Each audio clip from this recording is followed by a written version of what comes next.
Heather's PH.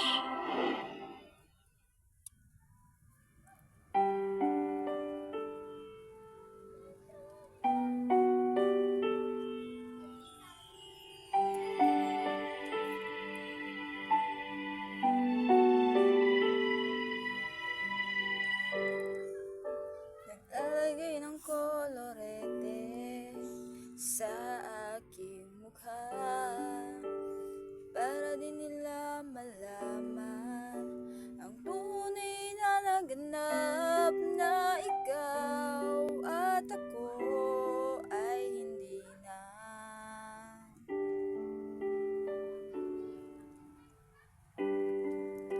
Hinensayo pang mga ngiti para di halata, damdamin ko'y pinipigil, sa loob umiiyak dahil ikaw at ako ay hindi na.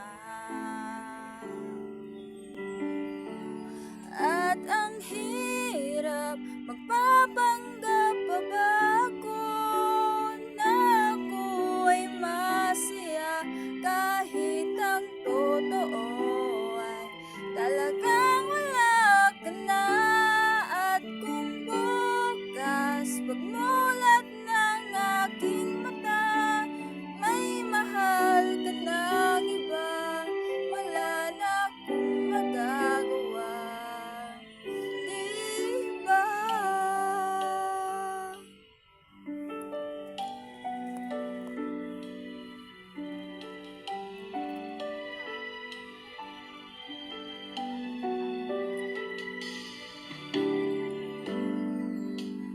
Paano ko sasabihin sa mga kaibigan ko kung ako rin ang sisisihin? Nabulagan ako